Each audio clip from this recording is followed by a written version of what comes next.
The great council chamber of the citadel was older than the stars themselves. Its walls were made of polished obsidian that reflected the light of three distant suns. High above the floor, the elders sat on floating thrones. They were creatures of pure light and ancient wisdom, their faces hidden behind masks of silver filigree. Below them stood the representatives of 1,000 worlds, their voices filling the air with a low, nervous hum. At the center of the chamber stood High Commander Valen of the Krell Empire. He was a proud warrior, clad in armor made of midnight steel.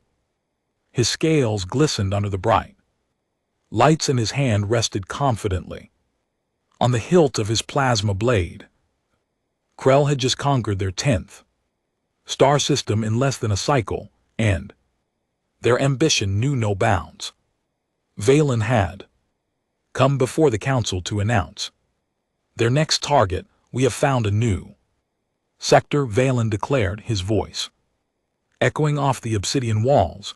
A rich sector filled with untouched minerals, rare gases, and fertile planets. It lies on the outer edge of the galaxy, a dark zone that has been ignored for too long. The Krell Empire claims it today.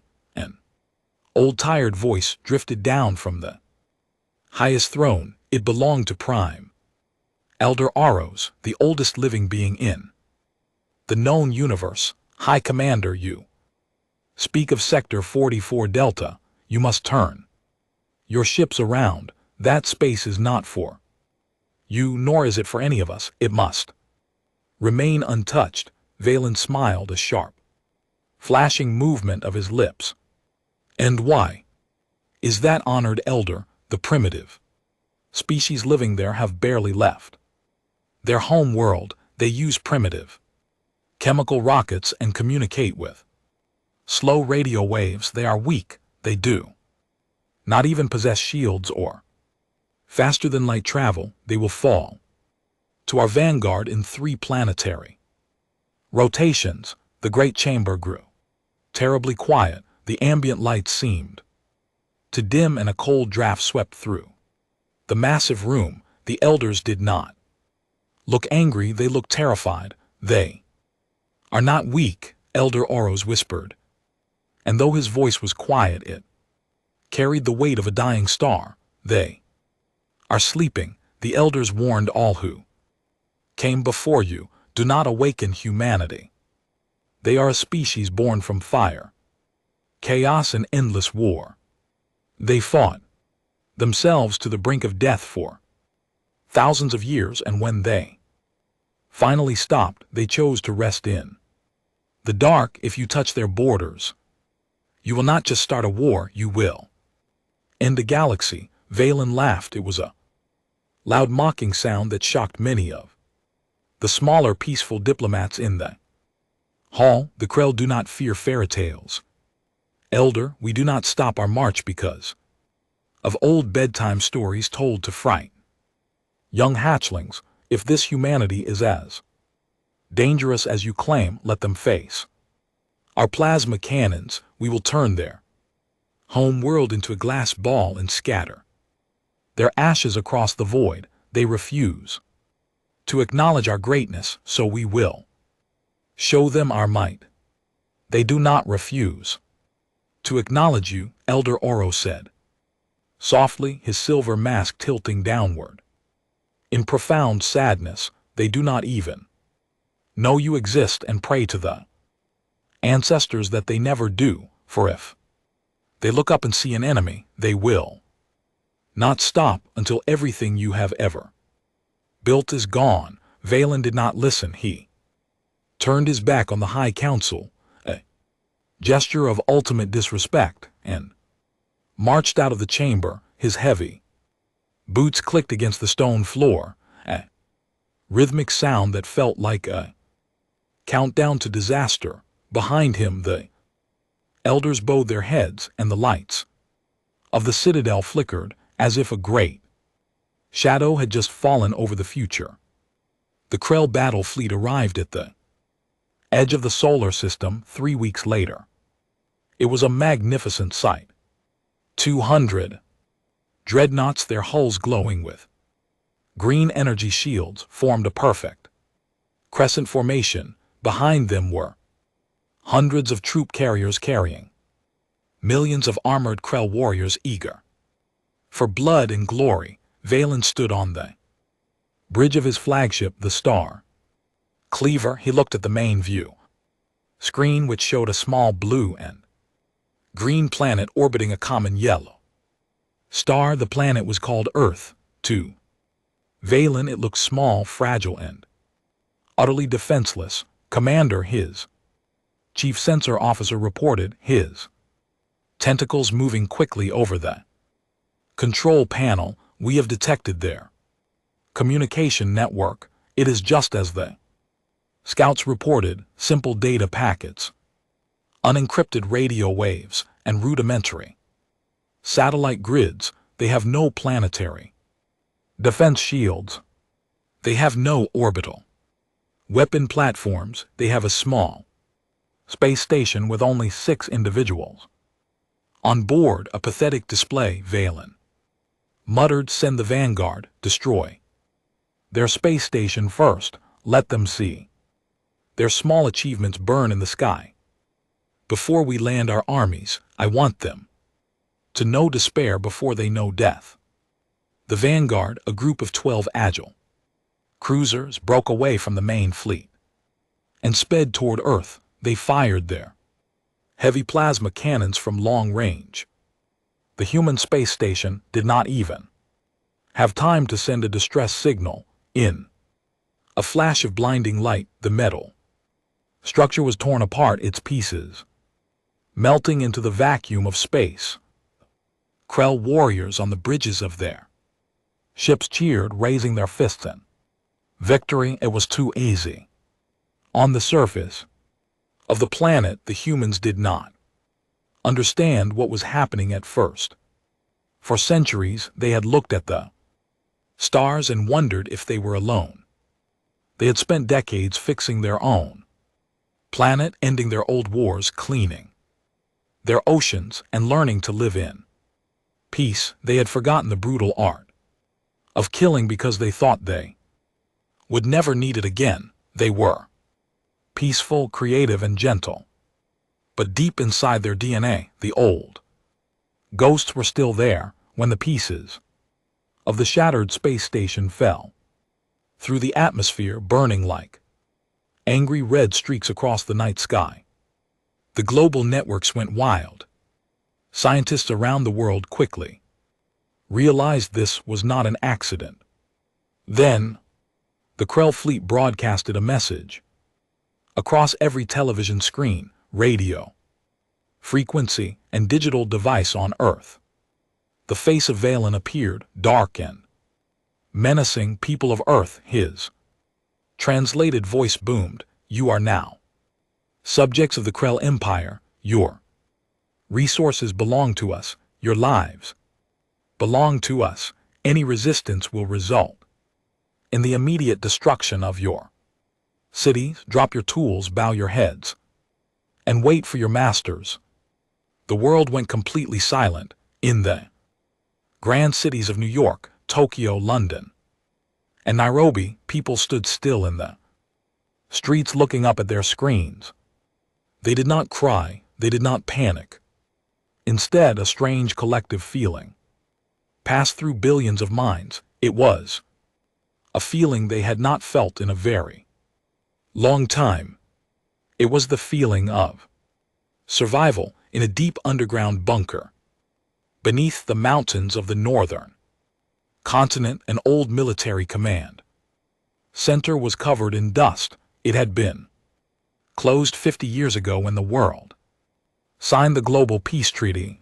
The lights had been turned off, the computers unplugged, and the weapons locked away in deep vaults. An old general, a man with gray hair and sharp blue eyes named Marcus Vance, walked down the dark corridor. He had been called by the global leaders because he was one of the last men alive who remembered how the old world used to fight. He pushed open the heavy steel doors of the command center. A dozen young technicians were already there, trying to turn on the old machines. Their hands were shaking. They were used to programming weather satellites in agricultural drones, not weapons of war. General Vance, a young woman said, her voice trembling, the aliens, they just destroyed our orbital research platform. They killed 6 of our top scientists, and they are demanding we surrender the planet. Marcus Vance walked over to the main terminal. He looked at the data display. Playing the Crow fleet, he saw the numbers, the shield frequencies, the ship sizes. He took a deep breath and, for the first time in 50 years, the old fire in his chest woke up. They think we are weak because we are peaceful, Vance said, his voice calm and steady. They think because we stopped killing each other, we forgot how to kill. They do not know what we are. He reached into his pocket and pulled out an old physical iron key. He walked to a small control box on the wall that was painted bright red. He inserted the key and turned it. Sir, the young technician asked, watching him with wide eyes. What is that? This is the Project Prometheus network, Vance replied. When we unified the world, we didn't destroy our weapons, we just buried them. Because the thinkers of that time knew that one day something from the dark might come looking for a fight. He flipped a heavy toggle switch. Deep beneath the oceans, inside silent mountain ranges, and under the shifting sands of deserts, massive steel doors began to grind open. Things that had been asleep for generations began to hum with power. Nuclear reactors flared to life. Automated assembly lines, dormant for decades, suddenly started moving, their robotic arms clicking into place to build things meant for destruction. High above the planet, Valen watched the view screen, waiting for the humans to send their leaders to beg for mercy. 10 minutes passed, 20 minutes, an hour. Commander, the sensor officer called out, his voice suddenly losing its confident tone. We are detecting massive energy readings from the planet's surface. Are they launching missiles? Valen asked, unconcerned. Our shields can deflect any primitive explosive they throw at us. No, sir, the officer said, his tentacles shaking violently. It is not missiles. The energy is not moving toward us. It is changing the planet itself. Look at the orbital trajectory. Valen leaned forward. On the screen, the blue planet seemed to change. Across the continents, massive hidden structures rose from the ground. They were thousands of meters long, made of heavy gray metal. They were not cities. They were kinetic mass drivers, colossal electromagnetic rails designed to shoot heavy iron slugs into space at a fraction of the speed of light. At the same time, the thousands of communication satellites that the Crow had laughed at did not send messages of surrender. Instead, they began to emit a powerful, blinding wave of static. The Krell communications went completely dead. Their sensor screens turned into a chaotic mess of white lines. What is happening? Valen shouted, gripping the edge of his command chair. Fix the sensors. We can't, sir. They are jamming everything. They are using their entire global power grid just to blind us. Then a sound vibrated through the hull of the Star Cleaver. It wasn't an explosion. It was the sound of something passing through space at impossible speeds. One of the Krell Vanguard cruisers simply vanished. There was no fireball, no slow breakup. a solid slug of depleted uranium, weighing 10,000 tons and traveling at 3%. The speed of light had struck the ship. Directly through its shields, the kinetic energy was so immense that the cruiser was turned into dust instantly. A second later, another cruiser exploded, then another, evasive maneuvers. Valen screamed, his pride instantly turning into cold panic. Fire! On the ground coordinates, destroy those weapons, but the Krell ships could not aim. Their sensors were useless, blinded by the roar of humanity's awakening technology. The human mass drivers kept firing from the surface, a steady, rhythmic heartbeat of death. Every few seconds, another Krell ship was torn to pieces by invisible, silent kinetic slugs in the Citadel. Thousands of light years away, a sudden alarm began to chime. The great holographic map of the galaxy in the center of the room flared red, a small dot representing the Krell vanguard blinked once, twice, and then went completely dark. Representatives of the 1,000 worlds gasped. The Krell were one of the most powerful military forces in the galaxy, yet their vanguard had been wiped out in minutes. Elder Aros opened his glowing eyes and looked at the empty space where Valen had stood just weeks before. Tear of light fell down his ancient cheek. The fools, the elder whispered to the silent chamber. They did not just kick a sleeping beast, they have broken the cage. Humanity has opened its eyes, and now the universe will remember why we hid from them in the dark. The bridge of the Star Cleaver was filled with smoke and the flashing red lights of emergency systems. High Commander Valen held onto his command console as another violent shudder shook his massive flagship. Outside the armored view screen, the remnants of his proud vanguard fleet were nothing more than glowing debris drifting aimlessly in the cold vacuum around the planet Earth. Report! Valen roared, his voice cracking with a mixture of anger and growing fear. How did they pierce our shields? They are primitives, sir. They are not using energy weapons.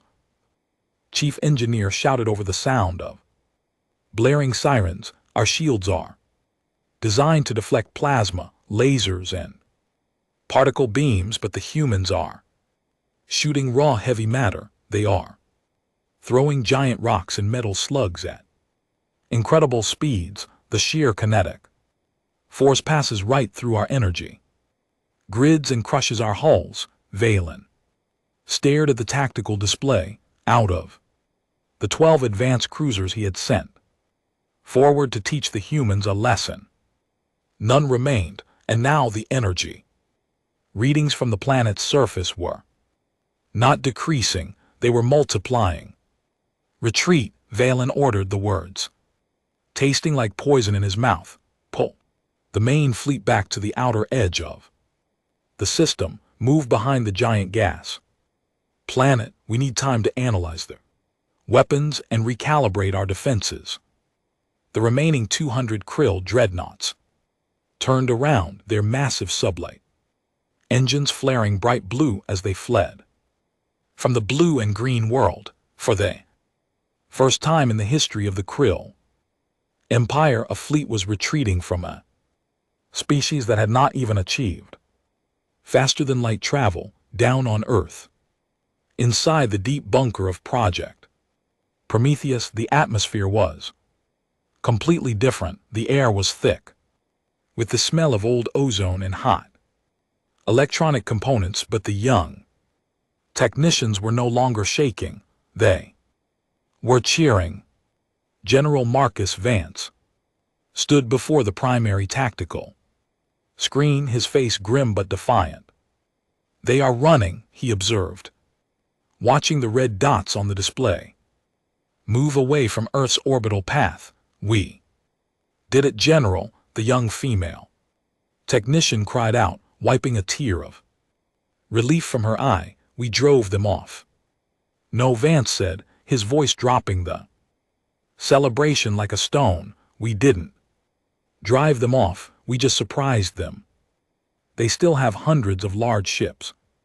Out there they have technology we don't understand, and they will be back once they figure out how to bypass our rail guns. This wasn't the war, this was just the opening alarm.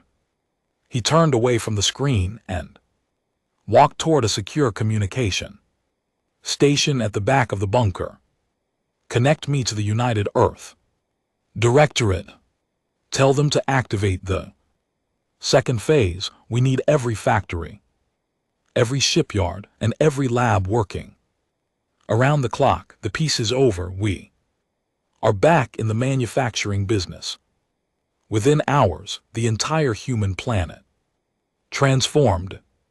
The peaceful life that humans had enjoyed for generations disappeared, replaced by an industrial fury that only humanity could summon.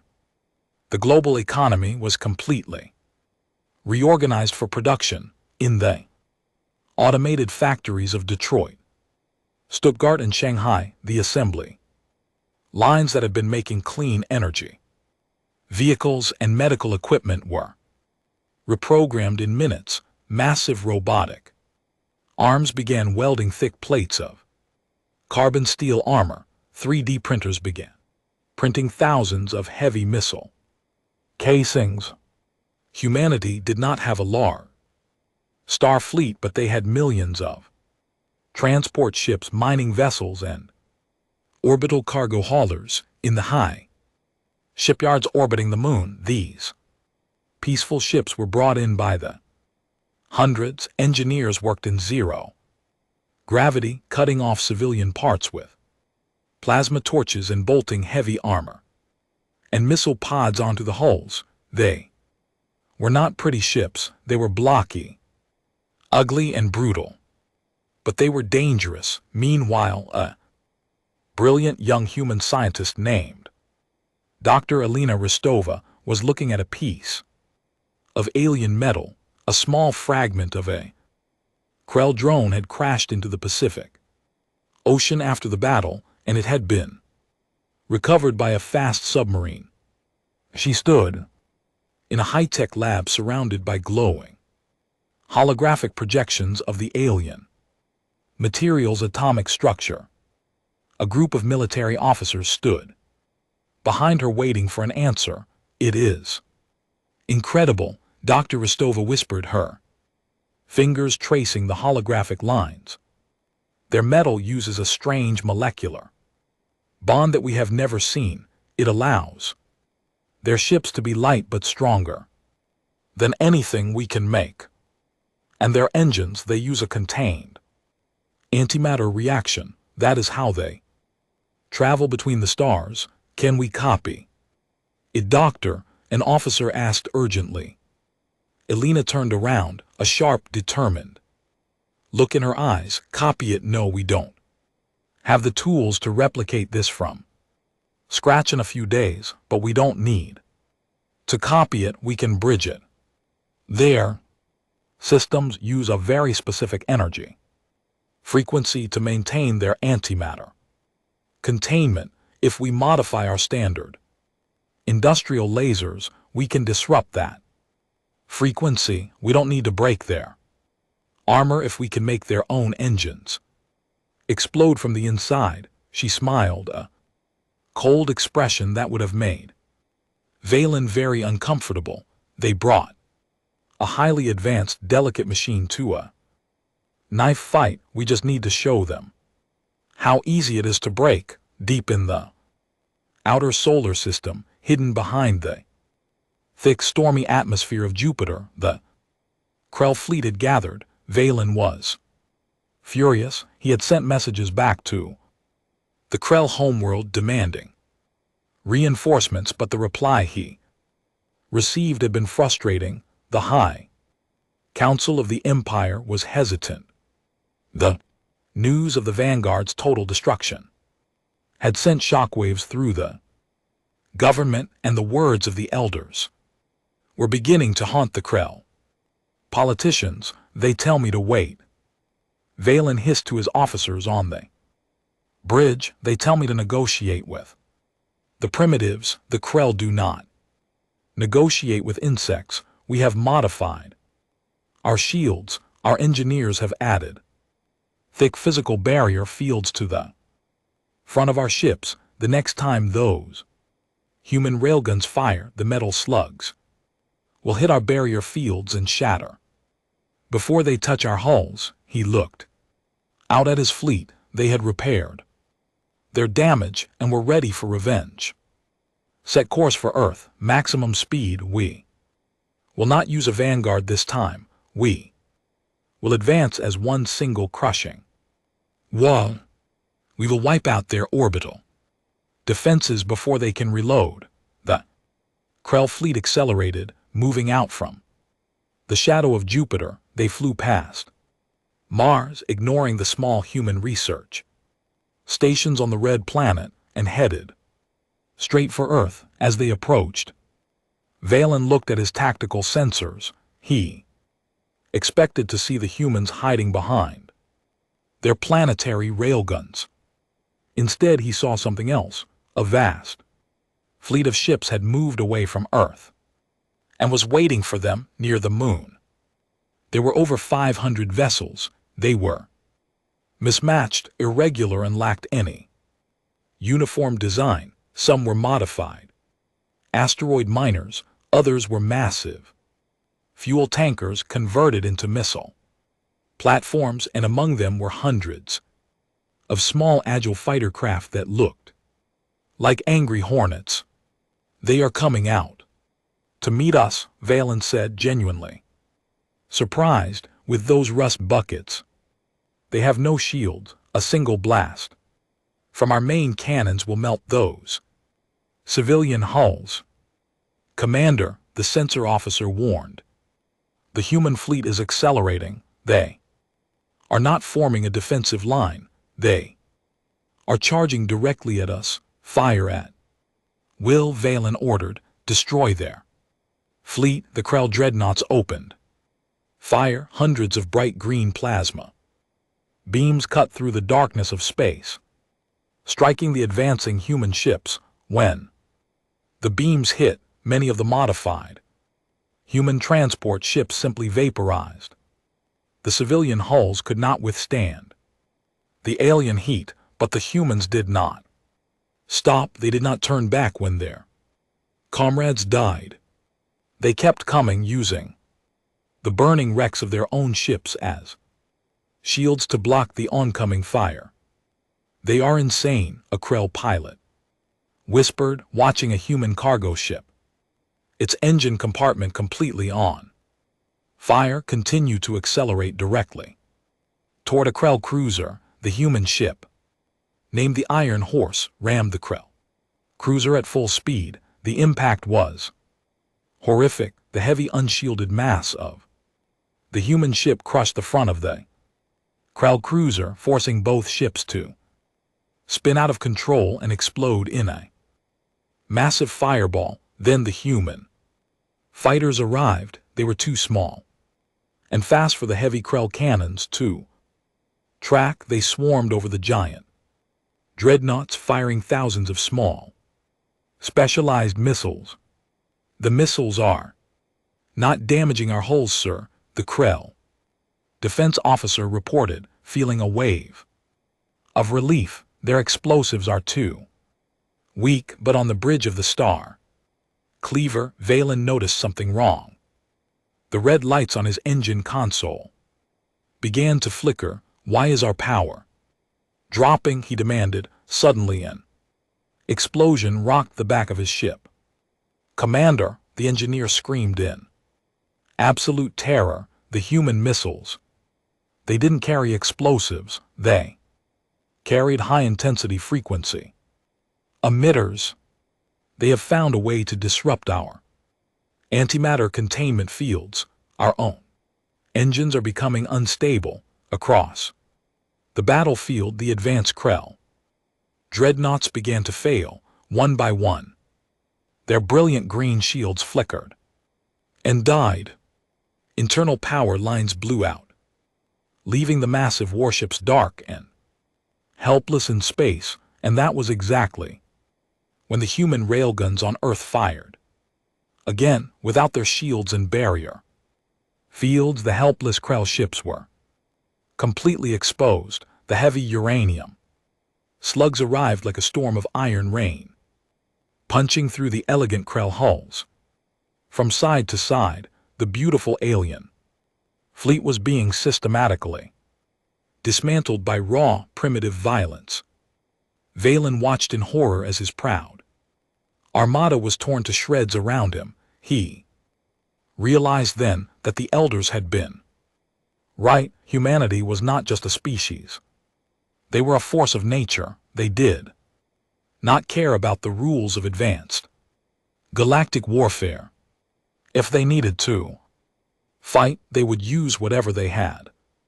Their ships, their bodies, their very world to destroy their enemy. Get us out of here, Valen screamed, his pride completely broken, jumped to hyperspace. Now, the Star Cleaver, heavily damaged and trailing green fire, managed to activate its faster-than-light drive. It slipped into the safety of hyperspace, accompanied by only a dozen broken, battered survivors of what had been the greatest fleet in the Krell Empire. Back in the Citadel, the Great Council chamber was silent once more. The holographic map showed the terrifying reality. The Krell fleet had been completely routed. Elder Auros looked at the representatives of the galaxy. The Krell have failed, he said, his voice echoing in the stillness. And now, humanity knows that there is life beyond their star. They know that this life is hostile. The sleeping beast is fully awake, and it is looking up at the sky. The Star Cleaver dropped out of hyperspace at the edge of the Krell home system. The proud flagship was barely recognizable. Its beautiful hull was torn open in multiple places. Its green energy arrays were dark, and a long trail of radioactive debris followed it through the void of the massive armada that High Commander Valen had led to. Sector 44 Delta, only 6 other damaged ships managed to limp back with him. Inside the planetary palace of the Krell Emperor, the mood was one of absolute fury and panic. Emperor Zoltan sat on his high throne, his golden scales vibrating with rage as Valen knelt before him on the marble floor. You lost an entire battle fleet to primitives, Zoltan roared, his voice shaking the massive pillars of the throne room. An empire that has conquered 1,000 worlds, defeated by creatures who use chemical rockets and metal slugs. How is this possible? Valen did not lift his head. Your Majesty, they are not ordinary creatures. The elders were right. We thought they were weak because they were peaceful, but their peace was a choice. When we attacked them, they changed instantly. They do not care about their own lives. They use their transport ships as weapons, and they figured out how to turn our own power sources against us in a matter of days. Their rate of adaptation is impossible. I do not care about their adaptation, the Emperor screamed. The Krell Empire does not accept defeat. We will mobilize the Grand Army. We will build 1,000 more ships. We will call upon our allies in the galactic hegemony. We will wipe this humanity from the face of the universe before they become a threat to our borders. Before Valen could answer, the heavy doors of the throne room burst open. High-ranking communications officer ran into the room, his face pale with terror. He did not even bow to the Emperor before speaking, Your Majesty. Clears throat. Emergency broadcast from our outer sensor stations, the officer shouted, holding a data tablet with trembling hands. The humans, they are here, the Emperor. Froze. Valen spun around, his eyes wide. With disbelief, that is impossible. They do not have faster than light technology. It would take them decades to travel from their system to ours, using sublight engines. They didn't build FTL drives. Officer stammered, pulling up a holographic projection in the center of the room. They took the engines from the cruisers we lost in their system. They reverse-engineered our hyperdrives, bolted them onto their own ships, and followed our hyperspace tracks. They are entering our system right now. The holographic screen flared to life, showing the orbital space around the Krell home planet. Visra, a massive tear in space, appeared, glowing with purple energy. Out of the rift emerged a fleet that looked like it had been pulled from a nightmare.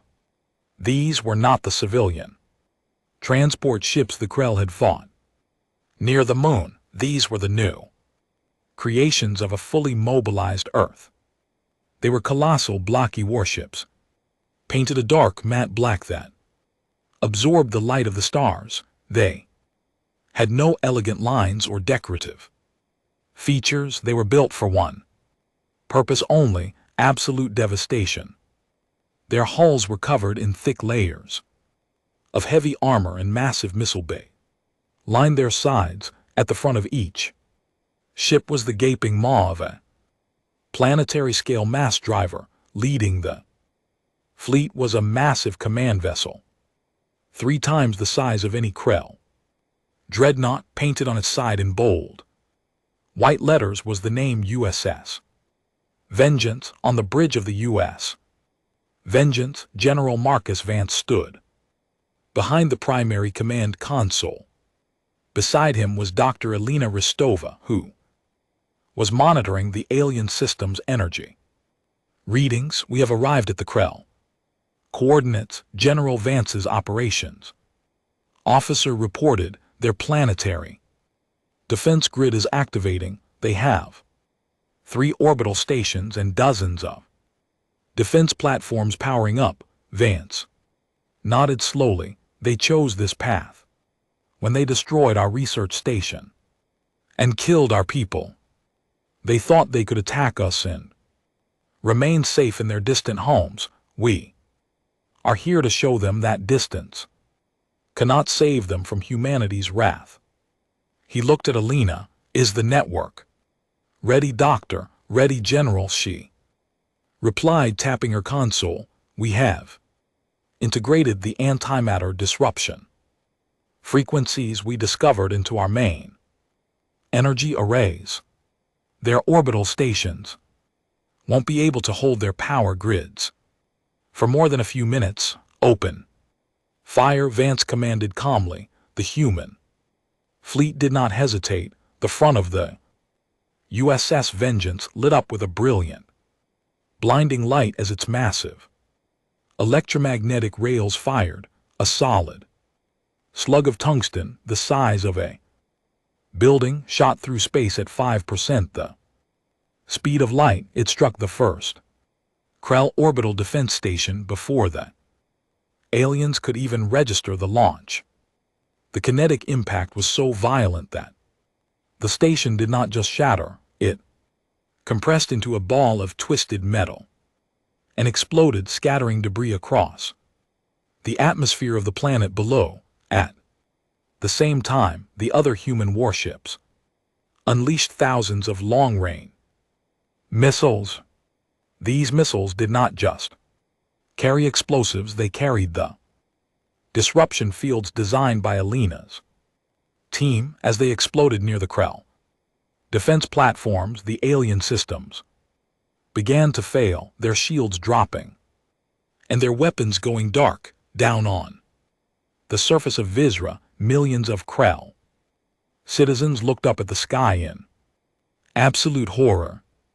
For thousands of years they had watched broadcasts of their armies conquering other worlds. They had celebrated the strength of the Krell Empire.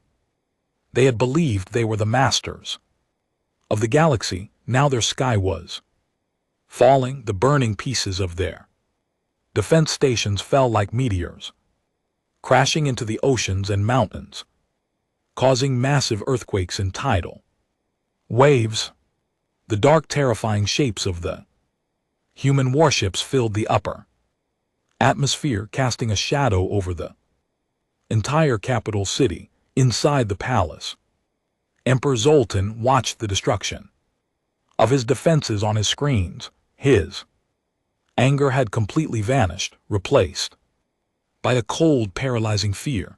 Where is our fleet? He demanded. Where are the guards? The guards are dead, Your Majesty, Valen said quietly, his voice hollow. He knew it was over. He had seen what humanity could do when they were angry, and now that anger was directed at their home. Suddenly, the primary communications console in the throne room turned on. The Krell symbols disappeared, replaced by a visual feed from the USS Vengeance. The face of General Marcus Vance appeared on the screen. His expression was hard as stone, his eyes cold and unforgiving. He looked directly at the Krell Emperor. I am General Marcus Vance of the United Earth Directorate, he said, his voice translated perfectly into the Krell language. You attacked our world without provocation. You murdered our people. You demanded our surrender. You believed we were weak because we chose to live in peace. The Emperor tried to speak to assert his royal authority, but Vance continued, his voice cutting through the room like a blade. We did not want this war, Vance said. We spent centuries burying our weapons so we could build a better world, but you chose to dig them up. You wanted to see humanity's true face, and now you're looking at it. We are not here to conquer you. We do not want your resources, and we do not want your land. We are here to ensure that you can never ever threaten our world again. What do you want? The Emperor finally managed to shout, his voice trembling. Do you want us to surrender? We will pay you tributes. We will give you gold, slaves, star systems. We do not want your gold, and we do not accept slaves, Vance replied coldly. We demand the total disarmament of the Krell Empire. You will dismantle every warship, close every military academy, and destroy every weapon factory. If you refuse, we will turn your home planet into an empty graveyard. The Emperor looked at Valen, then at his remaining advisors. They all knew that if they accepted these terms, the Krell Empire would be finished.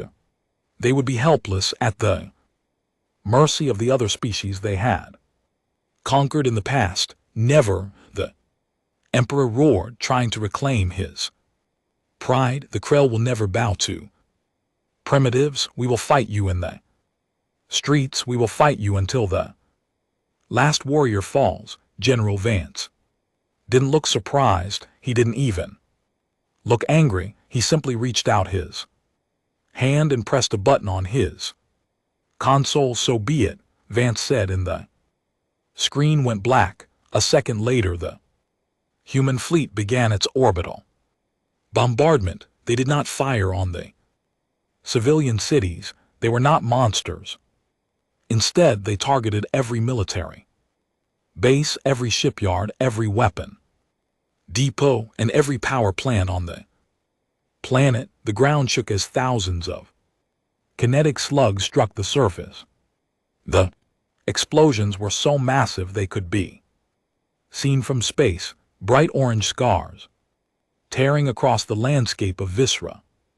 The Krell military infrastructure, built over thousands of years, was systematically wiped out in a matter of hours. The message was clear: humanity did not just want to win a battle, they wanted to erase the very capacity for war from their enemy. In the Citadel, far away, the representatives of the galactic hegemony sat in total silence as they watched the live data streams from the Krell system. The great empire was being destroyed before their eyes, not by a galactic superpower, but by a single species from an ignored sector.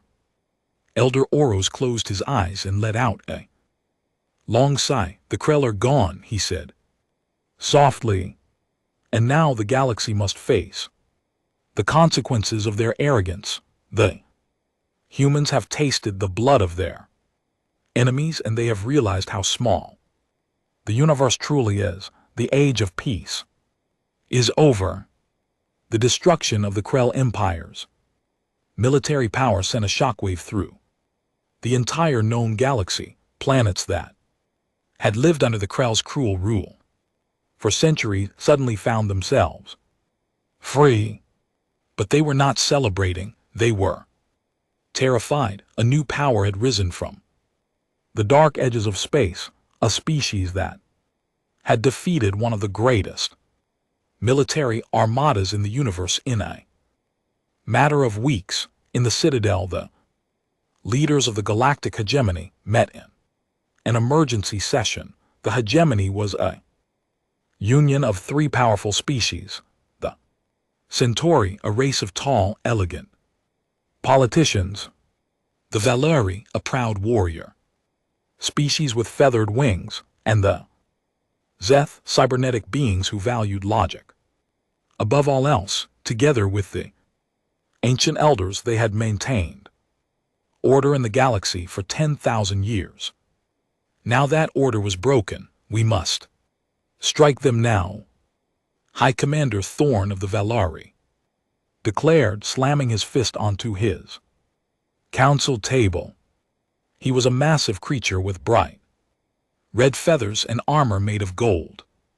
The humans have advanced into our space. They have destroyed the Krell. If we do not stop them now, they will march on the Citadel itself. We must assemble the Grand Coalition fleet and crush them before they secure their hold on the Krell systems. And how do you propose we do that? Ambassador Liara of the Centauri asked, her voice calm but laced with worry. The Krell were our most aggressive warriors, and their fleet was turned into scrap metal in days. The data we gathered shows that human technology adapts at a speed we cannot match. They're using our own hyperdrives against us, and their kinetic weapons bypass our standard defenses entirely. A direct attack might just provoke them further.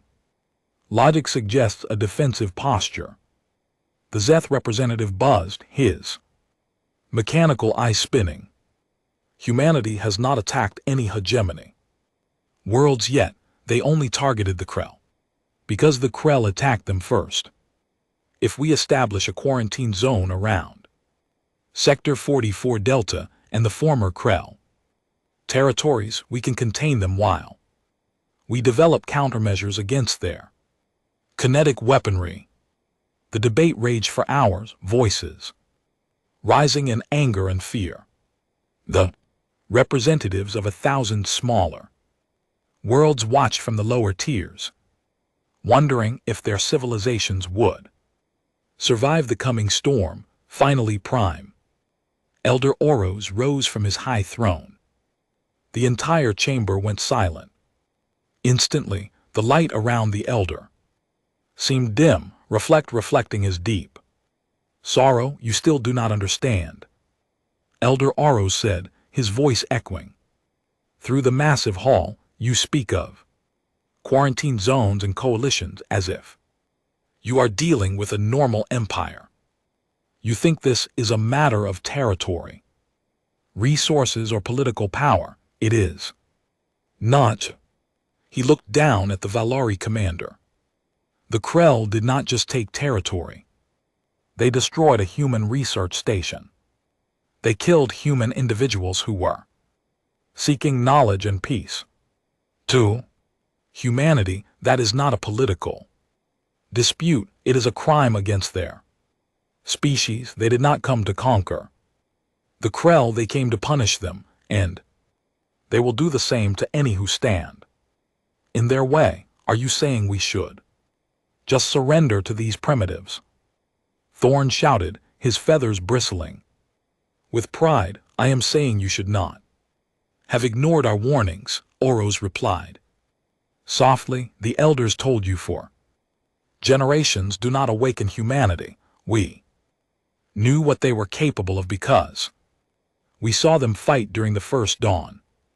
Before this hegemony was even formed.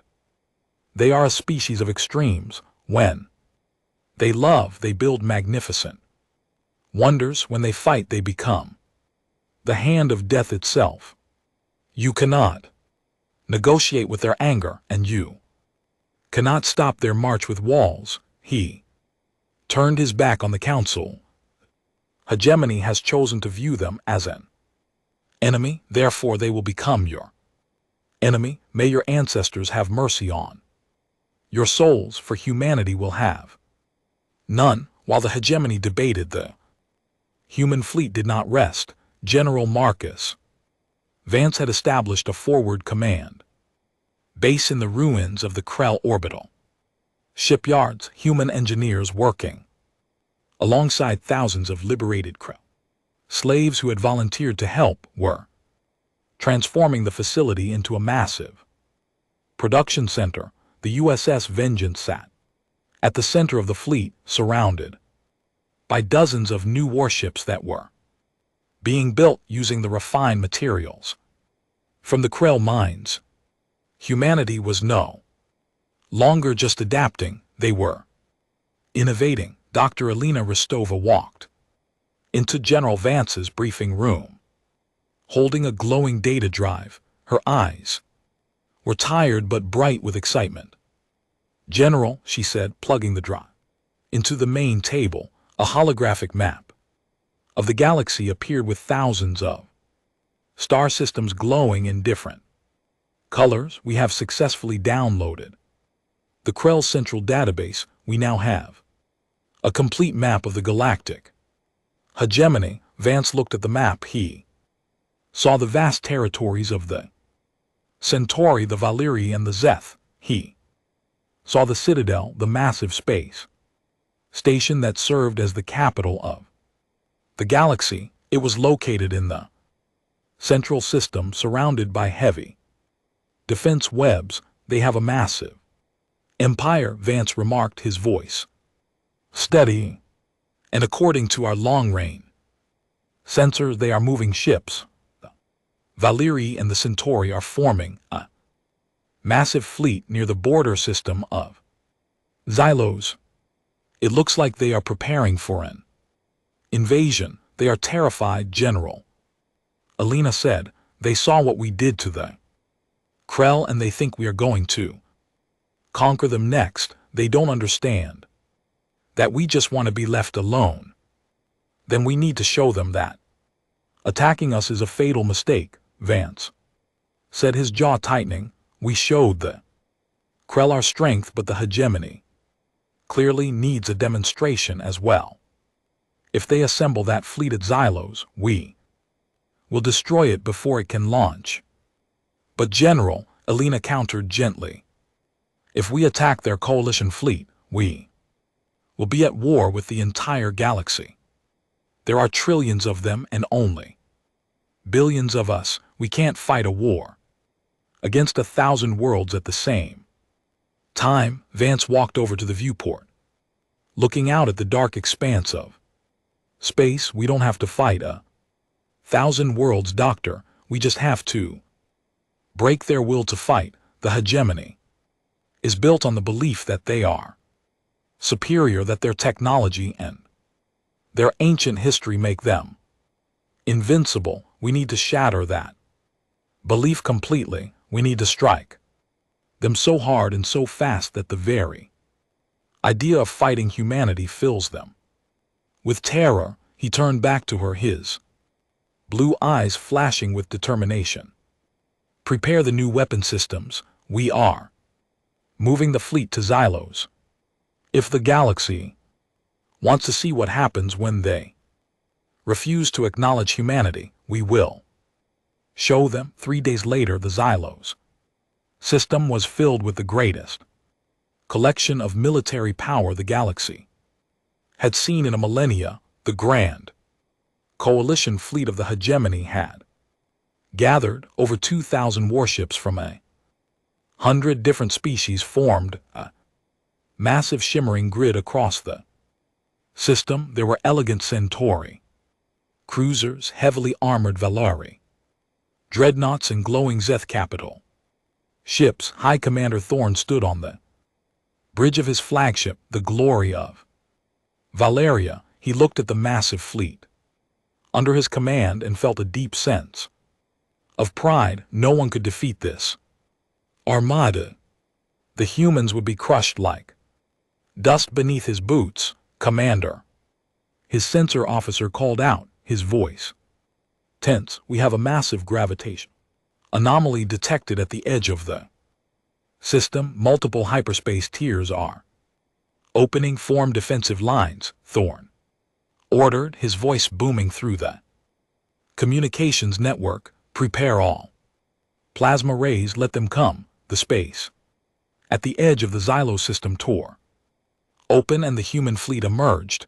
There were only 200 ships, a tenth of the size of the hegemony fleet. They looked small and insignificant compared to the massive armada waiting for them.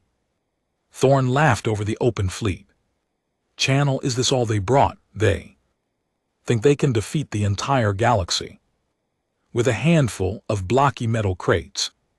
Destroy them. The hegemony fleet advanced. A massive wave of light and energy, thousands of plasma cannons, laser arrays, and particle beams fired simultaneously, creating a blinding curtain of death that raced toward the human ships. But General Vance did not move. He stood on the bridge of the USS Vengeance, watching the oncoming storm. Activate the Aegis grid, Vance ordered. The human warships did not try to dodge. Instead, they moved into a tight interlocking formation. From the sides of each ship, a new kind of energy barrier flared to life. It was a projection field designed by Dr. Rostova, combining human magnetic technology with the Krell's antimatter containment fields. When the massive hegemony barrage struck the human grid, the space around the ships warped. The plasma beams and lasers did not melt the hulls. They were caught in the magnetic fields and bent away, scattered harmlessly into the empty void. The human fleet emerged from the blinding light completely untouched. Thorn's laughter died in his throat. What? How did they survive that? Fire again. Increase power to maximum. Our turn. General Vance said quietly. Fire the Nova-class railguns. Target their command structures. New human warships were equipped with massive upgraded mass drivers that used the energy of captured Krell antimatter reactors. When they fired, the slugs did not just travel fast, they traveled at nearly 10% the speed of light. The sound of the firing was a deep, terrifying vibration that could be felt through the metal hulls of the human ships.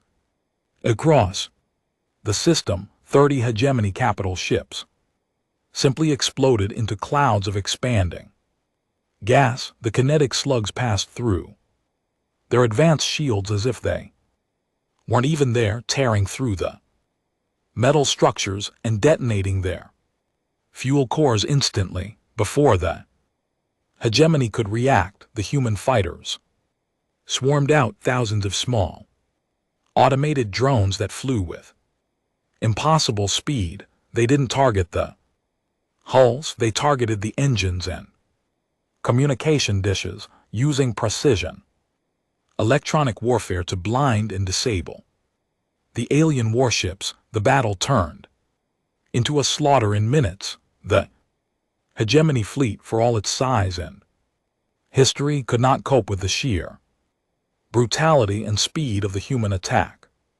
Their lines broke, ships colliding with one another as they tried to escape the relentless kinetic bombardment. Thorn watched in absolute horror as his beautiful fleet was systematically dismantled around him. His flagship was shaking violently, its shields gone, its engines failing. He realized then that the elders had not been exaggerating. Humanity was not just a species, they were an apocalypse. Retreat, Thorn screamed into his dead microphone, but there was no one left to hear him.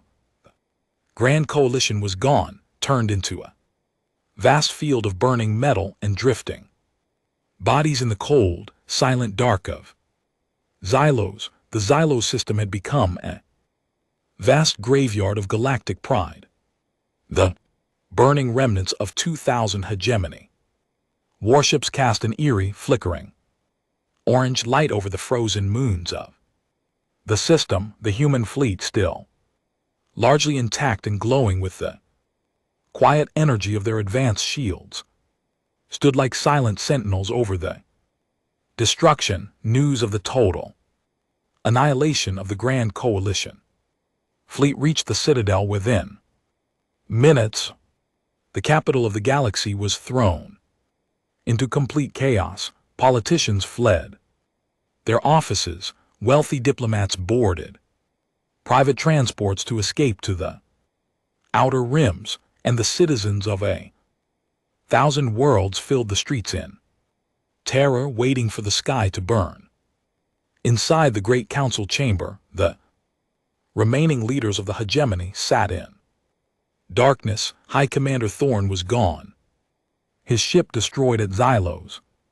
The representatives of the Centauri and the Zegarth looked like broken ghosts, their confidence and arrogance completely erased. The heavy doors of the chamber opened, but it was not an elder who walked in. It was a human holographic projection. The massive form of General Marcus Vance appeared in the center of the room. He was not wearing ceremonial robes or a crown. He was in his dusty, worn military uniform, his eyes sharp and unforgiving. He looked at the terrified counselors. The fleet you built to destroy us is gone, Vance said, his voice calm, cold, and echoing through the massive obsidian hall. We told you we wanted peace. We told you to leave us alone, but you refused to acknowledge our right to exist without your permission. You believe that because you were old and numerous, you owned the stars. Ambassador Liara of the Centauri stood up, her hands shaking as she faced the projection. General, please, we admit our mistake. We acknowledge humanity. We acknowledge your power, your sovereignty, your territory. We will grant you a permanent seat on the High Council. We will give you whatever you want, just do not destroy our worlds. Vance let out a short, humorless laugh. Seat on your council. We do not want to sit in your chamber and argue about borders. We do not want your permission to exist. We have earned that right through our own survival. He stepped closer to the projection lens, his image growing larger and more intense. We are not going to destroy your worlds. We are not monsters, but the galactic hegemony is finished. From this day forward, you do not dictate the laws of this galaxy. You do not tell any species whether they are allowed to look up at the stars. What do you demand of us? The Zeth representative buzzed, his mechanical voice flat with defeat.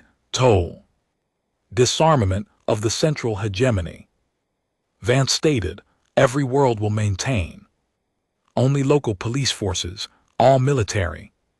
Shipyards will be placed under human supervision. The Citadel will remain a center for peaceful trade and diplomacy. But its guns will be removed. If any species attempts to build a warship, or if any fleet crosses into another species' territory without permission, humanity will return, and we will not stop until that species is removed from history. The counselors bowed their heads. They had no choice. They had no weapons left to fight and no allies to call upon. The old order that had ruled the galaxy for 10,000 years had fallen. In less than 2 months, the holographic projection of Vance faded away, leaving the room in a heavy, suffocating silence. Prime Elder Oros, who had remained quiet throughout the entire meeting, slowly stood up from his high throne. He removed his silver filigree mask for the first time in millennia, revealing an ancient, deeply wrinkled face filled with profound sadness and wisdom. The warning is fulfilled, Oros said softly, his voice carrying to every corner of the dark room. They have awakened, and now they are the masters of the stars. Go to your homes, tell your people to dismantle their weapons, and pray that we never give them a reason to look at us with anger again. 5 years passed. The galaxy had changed completely, entering a period known as the Great Silence. The old wars that had plagued the star systems for generations had stopped entirely. No pirate fleets dared to raid the trade lanes, and no ambitious empire attempted to conquer its neighbors. The universe was peaceful, but it was a peace born from absolute fear. High above the planet Earth, a massive new structure had been built. It was the Gateway Station, a beautiful sprawling ring of silver, metal, and glass that orbited the blue and green world. It was not a military fortress, but a center for science, trade, and exploration. Dr. Alina Rostova stood in an observation lounge, looking out through a massive glass window at the stars. She was older now, her hair touched with streaks of gray, but her eyes were peaceful. Beside her stood General Marcus Vance, now retired from active duty, clad in civilian clothes. Look at them, Alina said, pointing toward a docking bay below. A fleet of elegant Centauri transport ships was unloading rare medical supplies and agricultural goods, while a group of young human and Valeri scientists walked together along a glass corridor, sharing data pads and laughing. It is hard to believe that 5 years ago we were burning their ships, Vance said quietly, his hands resting in his pockets. We did what we had to do to survive. Marcus, Alina replied.